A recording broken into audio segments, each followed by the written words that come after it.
नमस्कार विद्यार्थियों, स्वागत है आप सभी लोगों का स्टडी ग्लोव्स पर। सीएए अब जो है लागू होने जा रहा है। 26 जनवरी से पहले पहले इसके लागू होने की पूरी संभावना जो है वो जताई जा रही है। लेकिन फिर उत्तर पूर्वी राज्यों का क्या होगा जो कि विरोध कर रहे थे, और खास तौर पर असम के जो लोग थे वो इसका विरोध भी कर रहे थे। तो ये विरोध क्यों हो रहा था उसके बारे में हम लोग जानकारी प्राप्त करेंगे। लेकिन सबसे पहला सवाल यह है कि भारत के अंदर क्या पूरे भारत में रहने वाले जितने भी शरणार्थी हैं, क्या उन सबको नागरिकता दी जाएगी? और जो भी नागरिकता लेना चाहता है वो आखिरकार इसके लिए अप्लाई कैसे कर सकता है, आवेदन कैसे कर सकता है, कौन कौन से देश जो है इसके अंदर शामिल है, ये तमाम जानकारी आज हम लोग लेने वाले हैं। लेकिन मैं आप लोगों को यह भी बताऊंगा कि पाकिस्तान, अफगानिस्तान और बांग्लादेश के अंदर हिंदू जो है उनकी संख्या कितनी है। हिंदू ही नहीं, अदर जो रिलीजन है, खासतौर पर सिख, जैनिज्म, ये भी जो है वो कितने हैं, इन सब की जानकारी जो है वो आज हम लोग लेने वाले हैं। इस टॉपिक को थोड़ा गहराई से समझिएगा क्योंकि बहुत से लोग जो है इसका विरोध भी कर रहे हैं। तो मैं आप लोगों को दो टर्म बताऊंगा, एक तो है सीएए और एक है सीएबी। बहुत अच्छे से हम लोग एक्सप्लेन करने वाले हैं, फिर आप लोग मुझे अपना तर्क जो है वो बताइएगा। सबसे पहली बात तो यह है कि सीएए जो है ये पहले भी आ चुका है। इसको लागू जो है वो करने की बात की गई थी, लागू भी किया गया, लेकिन उसके बाद में विरोध हुआ, उसके बाद में इसको जो है सस्पेंड किया गया था और लगभग 8 बार जो है इसको सस्पेंड किया चुका है। तो पूरी जो है वो आज हम लोग इसकी गणित देखने वाले हैं। ठीक है, चलिए आप लोग जो है इस कोर्स से जरूर जुड़िए। 75 डेज का एक हार्ड चैलेंज है, मैं आप लोगों के लिए लेकर आ रहा हूं। वाकई में अगर आप लोग इस चैलेंज को एक्सेप्ट करते हैं, और देखिए सीधी बात यह है क्यों किया जा रहा है, इसके पीछे रीजन क्या है। मैं ऑफलाइन के अंदर बहुत अच्छे से जो है इन्वॉल्व हूं और वहां पर बहुत सारे केसेस जो है मैंने देखे हैं। उसी के बिहाफ पर, उसी को बेस बनाकर मैं आप लोगों के सामने ये सेशन लेके आ रहा हूं कि मुझे लगा कि यार बहुत सारे ऐसे लोग होंगे, सभी एज ग्रुप के होंगे जो कि इस समस्या से जूझ रहे हैं। तो आप लोगों को ये चैलेंज जो है इसको एक्सेप्ट करना चाहिए और 75 डेज तक आप मेरे साथ में जुड़िए। कोड यूज करना है चैलेंज, जिससे आप लोगों को ये कोर्स जो है डिस्काउंटेड प्राइस में मिलेगा। कोर्स क्या है, बेसिकली टेक्निक्स हैं कि आप इस एडिक्शन से बाहर कैसे निकल सकते हैं, क्योंकि जैसे एडिक्शन से निकलेंगे तो आपकी बहुत सारी समस्याएं तो वैसे ही समाधान हो जाएगा। आप लोग बहुत ज्यादा सोचने लगते हैं, किसी भी प्लान को एग्जीक्यूट करते हैं और फिर लगभग 15-20 दिन बाद, 1 महीने बाद वहां से विड्रॉ कर लेते हैं। तो तमाम समस्याएं जो है इसके बारे में हम लोग जिक्र करेंगे। आप लोग 5 जनवरी से इस चैलेंज को जो है एक्सेप्ट जरूर कर लीजिए। शुरुआत करते हैं आखिरकार की चल क्या रहा है। सीएए मतलब सिटीजन अमेंडमेंट एक्ट। तो दो यहां पर टर्म है, एक तो है सीएए और एक है सीएबी। तो इनके दोनों का टर्म का मीन समझ जाइए। सीए बेसिकली क्या है, सिटीजन अमेंडमेंट एक्ट है, जबकि सीएबी जो है वो सिटीजन अमेंडमेंट बिल है। कोई भी कानून जब बनता है तो पहले उसको पार्लियामेंट के अंदर प्रेजेंट करना पड़ता है एज ए बिल। तो जब ये विधेयक यानी कि कानून एक्ट बनाया गया, उससे पहले इसको लोकसभा और राज्यसभा के अंदर पेश किया गया था, इसीलिए हम लोग इसको बिल कह रहे हैं। जैसे यहां पर डेट देखिए, ये लोकसभा के अंदर 10 दिसंबर 2019 को और अगले ही दिन यानी कि जो है राज्यसभा में पास हुआ और 12 दिसंबर को राष्ट्रपति की मंजूरी मिलते ही ये सीए के अंदर कन्वर्ट हो गया। तो जो पहले सीए था वो बाद में किस में कन्वर्ट हो गया, सीएए के अंदर कन्वर्ट हो गया। ठीक है, तो पाकिस्तान है, अफगानिस्तान है और बांग्लादेश है, 3 देश है। वहां पर हिंदू हैं, सिख है, बांग्लादेश है, जैन है, पारसी है और ईसाई है। इनके धर्म के आधार पर नागरिकता जो है वो भारत इनको प्रदान करेगा अगर वो 31 दिसंबर 2014 से पहले पहले भारत के अंदर आ चुके हैं और 1971 के बाद से जो है वो भारत में रह रहे हैं। अगर उनको रहते हुए अब जो है वो 6 साल हो चुके हैं, पहले ये जो मियाद थी वो 11 साल की थी, लेकिन अब कितना साल कर दिया गया है, 6 साल अगर उसको रहते हुए हो चुका है भारत के अंदर तो उसको नागरिकता प्रदान की जाएगी। 6 समुदाय हैं इसके अंदर। सदस्यों को विदेशी अधिनियम 1946 और पासपोर्ट जो एक्ट है 1920, इसके तहत आपराधिक मामलों से भी छूट प्राप्त होगी। ये जो 2 एक्ट आप लोग देख रहे हैं, इसमें कहा गया है कि अगर मान लीजिए किसी भी व्यक्ति का कोई परमिट खत्म भी हो जाता है, वीजा वगैरह खत्म हो रहा है, तो भी जो है उसको यहां पर रहने की जो है अनुमति दी जाएगी। उसको कोई भी उसके ऊपर जो है दंडात्मक कार्यवाही, उसको कोई भी सजा जो है वो नहीं दी जाएगी। अब बेसिकली हम लोग बात करते हैं कि 1955 के अंदर हमारे पास में एक सिटीजन्स के लिए एक कानून बनाया गया था कि आखिरकार हम लोग सिटीजनशिप किसको दे सकते हैं। जब आप लोग हमारे इंडियन कॉन्स्टिट्यूशन को देखोगे तो वहां पर इंडियन कॉन्स्टिट्यूशन में आर्टिकल नंबर 5 से लेकर 11 तक कितना बताया मैंने? 5 से लेकर 11 तक ये जो आर्टिकल्स हैं इनके अंदर भारत की नागरिकता का उल्लेख किया गया है कि किस किस को जो है नागरिकता दी जाएगी। उसमें संशोधन किया और अब तक जो है वो लगभग 8 बार संशोधन हो चुका है। उसमें जो मियाद थी कि भाई जो 11 साल रहेगा उसको हम लोग नागरिकता देंगे, उस मियाद को कम कर दिया गया है कि जो 6 साल भी रहेगा हम उसको नागरिकता प्रदान कर देंगे। पहली बात तो ये है, लोकसभा और राज्यसभा से पास हो चुका है। अच्छा, 6 बार, 8 बार नहीं, 6 बार जो है संशोधन हुआ है। 1986, 1992, 2003, 2005, 15 और 2019 के अंदर संशोधन हो चुके हैं। ठीक है, जो पूर्वोत्तर राज्य थे वो इसका विरोध कर रहे थे। विरोध क्यों कर रहे थे उसको हम लोग बाद में जानेंगे, लेकिन पूर्वोत्तर राज्य जैसे असम सबसे ज्यादा जो है विरोध करने वाला राज्यों में से था। असम के लोगों का तर्क था कि बांग्लादेश से बड़ी तादाद में आए हिंदुओं को नागरिकता देने से वहां के मूल निवासियों का अधिकार खत्म हो जाएंगे। बांग्लादेश से जितने भी हिंदू असम के अंदर आ रहे हैं तो वहां पे रहने वाले जो लोकलाइट हैं उनका क्या होगा, मतलब वहां पे पॉपुलेशन डेंसिटी बढ़ जाएगी और जहां पर कोई भी मान लीजिए कि प्रोडक्ट है, कोई भी सरकार की योजना है जो पहले 100 लोगों के अंदर डिस्ट्रीब्यूट होती थी, उनके आने के बाद फिर वो 500 लोगों के अंदर डिस्ट्रीब्यूट होगी, तो वो टुकड़ा जो है वो छोटा हो जाएगा उनका, जबकि हम लोग तो यहाँ के रहने वाले हैं। ये इनका जो है वो यहां पर एक मुद्दा था। केंद्र सरकार ने असम में नेशनल सिटीजन रजिस्टर एनआरसी भी जो है वो लेके आई थी। एनआरसी क्या चीज है? देखिए, नेशनल रजिस्टर फॉर सिटीजनशिप, मतलब हम लोग रजिस्टर के अंदर ये तय करेंगे, ये लिखेंगे, जैसे मान लीजिए ये कॉपी है, इस कॉपी के अंदर जो है वो लिखा जाएगा कि कौन कौन जो है वो यहाँ की जिसके पास में नागरिकता है। ठीक है ना, मतलब एज ए जो है काउंटिंग के तौर पर इस रजिस्टर को हम लोग काम मिलेंगे। तो बेसिकली ये बेसिक जो है आपको समझ में आ चुका है कि किस किस को नागरिकता दी जाएगी, उसके बारे में आपको समझ में आ चुका है कि 1971 से लगाकर और 2015 तक अगर कोई व्यक्ति भारत में 6 साल रह चुका है तो उसको नागरिकता दे दी जाएगी, अगर वो इन 6 समुदायों से बिलोंग करता है और या फिर इन 3 देशों से बिलोंग करता है। चलिए, इसका हम लोग बहुत अच्छे से इन्वेस्टिगेशन कर लेते हैं कि वाकई में क्या बात सही है। देखिए, 31 दिसंबर 2014 से पहले अगर पाकिस्तान, अफगानिस्तान या फिर बांग्लादेश से धार्मिक आधार पर प्रताड़ित होकर, एक शब्द यूज किया गया है, प्रताड़ित होकर मतलब परेशान होकर। ये प्रताड़ित होने का शब्द क्यों यूज किया गया है? इसका बेस ये है कि ये जो मुस्लिम कंट्रीज हैं, मुस्लिम कंट्रीज के अंदर ये जो है हमको ये मिला कि हिंदुओं के साथ में अत्याचार होता है, खास तौर पर क्योंकि वो वहां पर माइनॉरिटीज के अंदर हैं। तो वहां पर जो सताए हुए हैं, प्रताड़ित है, हम उनको मानवाधिकारों के चलते, ह्यूमन राइट्स के चलते हम उसको हमारे देश के अंदर जो है पनाह देंगे और उनको हिंदू, सिख, बौद्ध, जैन, पारसी और ईसाई समुदाय के लोग जो है उनको नागरिकता दी जाएगी। उसके लिए नियम जो है निर्धारित किए गए थे। एक बार हम लोग आंकड़ों के ऊपर नजर डाल लेते हैं। पाकिस्तान क्या कहता है? पाकिस्तान का अगर डेमोग्राफिक डिविडेंड अगर हम लोग देखें तो डेमोग्राफिक देखिए आप लोग, 2017 का ये सेंसस है जिसमें मुस्लिम जो है वो लगभग 20 करोड़ के आसपास है, हिंदू जो है वो 4 लाख हैं, क्रिश्चियन जो है वो लगभग 2 लाख के आसपास है, अहमदिया वगैरह ये भी हैं, लेकिन मेनली यहां पर हिंदू और क्रिश्चियन जो है वो इसके अंदर काउंट हो रहे हैं, मतलब कहीं ना कहीं अल्पसंख्यक के अंदर तो है। देखिए, इंडियन कॉन्स्टिट्यूशन में माइनॉरिटी के अंदर कौन शामिल होगा ये कहीं पर भी डिफाइन नहीं है, लेकिन फिर भी जब भी सुप्रीम कोर्ट ने या फिर हाई कोर्ट्स ने अपने निर्णयों को सुनाया है, डिसीजंस को, वर्डिक्ट को सुनाया है, तो ये कहा है कि जिनकी भी संख्या 50% से कम है, बिलो 50%, उसको हम लोग माइनॉरिटी के अंदर काउंट कर लेंगे, वो अल्पसंख्यक है हमारे देश में। तो इसका सीधा सीधा मीन्स ये हुआ कि हिंदुओं को छोड़कर बाकी सभी जो है वो अल्पसंख्यक है भारत में। तो भारत में सभी अल्पसंख्यक है, हिंदुओं को छोड़ दीजिए क्योंकि 50% से सभी जनसंख्या कम है।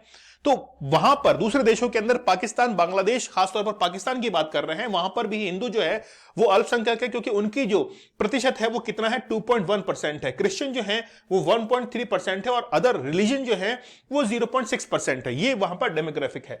फिर देखिए, हम लोग अफगानिस्तान की बात करते हैं। अफगानिस्तान में यहां पे तो नामो निशान ही जो है वो खत्म है, मतलब 0.1% है। 2000 हमारे पास देखिए आंकड़े नहीं है इसके अफगानिस्तान के, क्योंकि अफगानिस्तान अपने जितने भी ये जो आंकड़े होते हैं पॉपुलेशन वगैरह के, इनको बड़ा जो है संभाल कर रखता है। ठीक है, तालिबान की सरकार है ना, ओके। तो शिया मुस्लिम जो है वो लगभग 89% के आसपास में है, जो है सुन्नी मुस्लिम वहां पे 89 के आसपास में है, शिया जो है वो 15% के आसपास है और बाकी जो है वो सभी अल्पसंख्यक हैं। ठीक है, अच्छा, फिर देखिए यहां पर बांग्लादेश का हम लोग एग्जांपल लेते हैं, खासतौर पर हम लोग हिंदुइज्म का देखते हैं। पॉपुलेशन अगर 1951 में देखें तो हिंदुइज्म 22% था, फिर 18 पे आया 1961 में, 1974 में 13.5, 1981 में 12.1, 1991 में 10.5, कम होता जा रहा है। तो 2022 के अंदर केवल 7.9 रह गया। मतलब ये जनसंख्या में गिरावट क्यों है? पहली बात तो ये है, अगर वाकई में ये देश हिंदुज्म या फिर अदर जो वहां पे माइनॉरिटी रिलीजन है, अगर वाकई में इनके रक्षक होते तो इनकी जनसंख्या या तो स्टेबल रहती या फिर कहीं ना कहीं वृद्धि करती, ग्रोथ आती, लेकिन दिन ब दिन जो है वो कमी होती जा रही है। इसका अर्थ ये हुआ कि उनके ऊपर कहीं ना कहीं अत्याचार तो होते ही हैं। तो भारत एक ऐसी डेमोक्रेटिक कंट्री है जो कि ह्यूमन राइट्स को बहुत अच्छे से जो है वो ध्यान में रखती है। ठीक है, अच्छा, दूसरी बात यह है कि उत्तर पूर्वी जो राज्य है वो इसका विरोध क्यों कर रहे हैं। शेड्यूल अगर आप लोग पढ़ेंगे भारतीय संविधान के अंदर हमारे पास में कुल 12 शेड्यूल्स हैं। 12 शेड्यूल्स में से जब आप लोग 6 नंबर के शेड्यूल को पढ़िए, 6 नंबर की जो अनुसूची है उसमें आप लोग पढ़ेंगे असम, मेघालय, मिजोरम और त्रिपुरा। ठीक है, असम, मेघालय, मिजोरम और त्रिपुरा। तो असम देखिए यहां पर है, असम, मेघालय, फिर मिजोरम और त्रिपुरा। अब देखिए कि ये जो स्टेट्स है ना, यहां पर अनुसूची 6 जो है वो लागू होती है, लेकिन पूरी तरीके से लागू नहीं होती है। असम का कहना यह है कि आर्टिकल शेड्यूल 6 जो है उसको पूरे असम में लागू कर दो, लेकिन वो पूरे असम में लागू नहीं है, क्योंकि शेड्यूल 6 ये कहती है कि जितने भी ट्राइबल एरियाज हैं उनको एडमिनिस्ट्रेट करने के लिए, प्रशासन उनका संभालने के लिए वहां के जो गवर्नर हैं वो विशेष रूप से यहां के क्षेत्रों के लिए कानून बनाते हैं, ताकि वहां की ट्राइब्स जो हैं वो सुरक्षित रह सके, उनका कल्चर जो है वो बहुत सिक्योर रह सके, वहां का रिजर्व रह सके। इसीलिए शेड्यूल 6 के अंदर असम को लिया तो है, लेकिन पूरा नहीं लिया है, पार्शियली जो है वो 20-30% जो है वो यहां पे हिस्सा काउंट होता है। वहीं पर मेघालय की बात करें, वहीं पर त्रिपुरा की बात करें, वहीं पर मिजोरम की बात करें, सबकी कहानी यही है। इसलिए बांग्लादेश से जो लोग आते हैं वो सबसे ज्यादा असम के अंदर आते हैं, क्योंकि इन सब में असम जो है ज्यादा डेवलप्ड एक स्टेट है, तो यहां पर जो है वो आने की अनुमति है। लेकिन जहां पर 6 शेड्यूल लागू होती है वहां पर उनको आने की अनुमति नहीं है, वहां पर जाने के लिए परमिशन चाहिए होती है। तो असम वालों का यह कहना है कि अनुसूची 6 जो है उसको पूरे राज्य के अंदर लागू कर दो, ताकि कहीं पर भी जो है बाहरी किसी व्यक्ति को आना यहां पर जो है अनुमति ना मिले और वो ना आ सके। फिर यहां पर बात की जा रही है इनर लाइन परमिट की। इनर लाइन परमिट जो है वो बेसिकली अरुणाचल प्रदेश, नागालैंड और मिजोरम के अंदर जो है वो लागू है। ठीक है, मिजोरम के अंदर जो है वो लागू है। इन सभी स्टेट्स के अंदर आईएलपी लगा हुआ है, जिसका अर्थ है कि यहां पर अगर कोई भी व्यक्ति घूमने के लिए आता है या अदर किसी स्टेट से आता है तो यहां पर परमिशन लेके आनी पड़ेगी। जैसे आप लोग वीजा बना के किसी दूसरे देश में जाते हैं, वैसे ही वीजा बना के जो है यहां पर अब पहले से ही जो है वो जाना जाता है यहां पर। तो बेसिकली गवर्नर जो है उनसे परमिशन लेनी पड़ती है, यहां के जो राज्यपाल है उनसे परमिशन लेनी पड़ती है। खास तौर पर सेंट्रल गवर्नमेंट के जो कर्मचारी है उनको परमिशन लेने की आवश्यकता नहीं है। राष्ट्रपति जो है उनको परमिशन लेने की आवश्यकता नहीं है। राज्यपाल तो खैर वही जो है वो डिस्ट्रीब्यूट करते हैं आईएलपी को। तो जो भी घूमने के लिए भी जाते हैं वहां पर जहां पर आईएलपी लगा हुआ है उनको परमिशन लेने की जरूरत पड़ती है। तो बेसिकली मुद्दा आसाम के अंदर इसलिए बहुत गरमाया हुआ था, वो लोग चाह रहे थे कि शेड्यूल 6 जो है उसको पूरे राज्य में लागू कर दिया जाए, ताकि अब इसके बाद में बाहर से कोई भी आता है तो वो परमिशन लेकर फिर असम के अंदर आए। अब उनको यह डर था कि यहां से बांग्लादेश से अगर कोई हिंदू यहां पर आ रहे हैं तो वो इजीली यहां पर एंटर कर पा रहे थे और फिर इनके अधिकारों का यहां पर वायलेशन हो रहा था। तो आर्टिकल 14 जो है वो कहीं ना कहीं वायलेट हो रहा था, इसीलिए आसाम के जो लोग थे वो यहां पर विरोध कर रहे थे। लेकिन बस बात यह है कि सरकार का कहना यह था कि हम लोग ऐसा कुछ भी नहीं कर रहे हैं, हम किसी को ना तो आने पर रोक लगा रहे हैं ना किसी के जाने पर रोक लगा रहे हैं, हम केवल नागरिकता जो है, सिटीजनशिप किसको दी जानी चाहिए।